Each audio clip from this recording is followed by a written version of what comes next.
Hi, second grade. Today you are going to be starting your 1-point perspective project. So watch this entire video and then you guys can begin. All right, your supplies for today will be where the third grade box is. So there's a stack of white paper underneath. So I need one volunteer to pass a piece of paper out to everyone. And then everyone will be getting a ruler. So I need another volunteer to pass the rulers out. All right, so this is your project. This is called 1-point perspective. You notice it looks like the shapes are flying out and it all comes from the middle. So I'm gonna show you step by step how we're gonna do this. So again, you all need a big piece of white paper, a ruler, and a pencil. So the first step is you are going to create a dot in the center of your paper. Now you need it big enough so you can see, and it's okay if it's not perfectly centered, but just try your best to kind of get it in the middle. Then you're going to draw 6 or more shapes around the outside of the paper. Any shape you want. Now we need to discuss what a shape is. A shape is anything that is enclosed space. Okay, so a lot of times you just think a shape is like a circle, triangle, square, but really a shape can be anything as long as it's enclosed. So look at this M. Okay, it's a bubble letter or a block letter, but it is enclosed. So this counts as a shape. This right here is a shape because it is enclosed.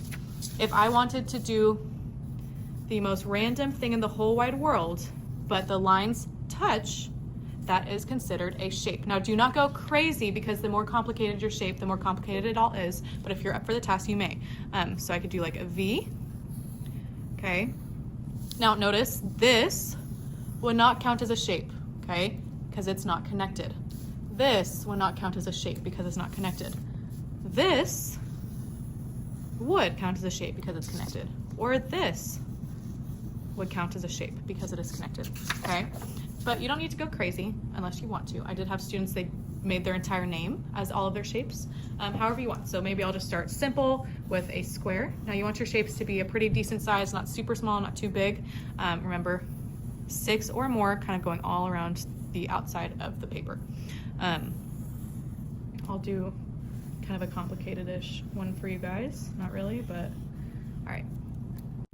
Okay, so once you have your 6 shapes, make sure they kind of take up and fill up most of the space. If it doesn't, you are free to add more. So this is more than 6, but at least 6. Next, you're gonna take your ruler, and what you're going to do is you're going to connect your ruler to this vanishing point right here and to each point of your shape. So we'll start with this square, so that's kind of the simplest shape. So I'm connecting my ruler to right here, our vanishing point, and I want to connect it to our first point of our square, right there. Okay, I'm going to then draw a line connecting those points together, something like this. I'm gonna do that with all of the points. So I'll do this one. So I put my ruler at the point, connect it to our vanishing point, okay?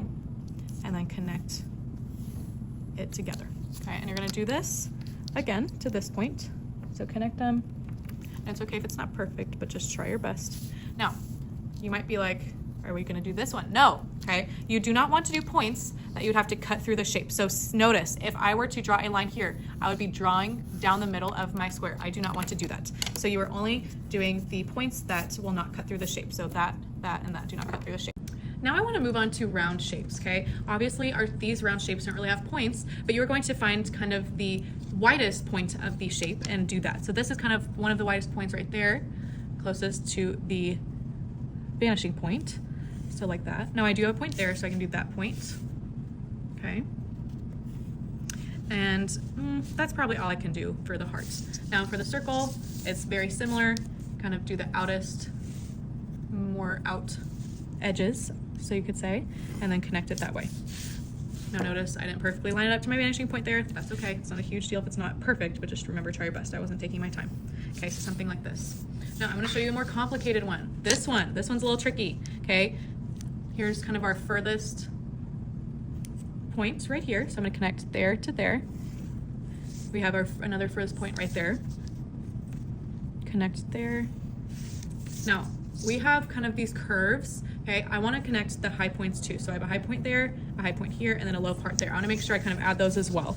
So, connect high point, connect our low point, and then connect our last high point. So it looks something kind of like this. I want to show you one more thing really quickly. So this V, I did the point there and there.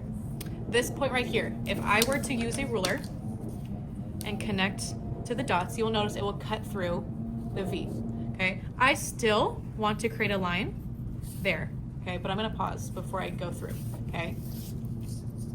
Now, once you finish connecting all of your lines to the center point, that is all you're gonna do today. Make sure you put all of your supplies back in the 3E cubby, all of your paper in the 3E cubby, and all of your supplies back where you found it. All right, bye guys.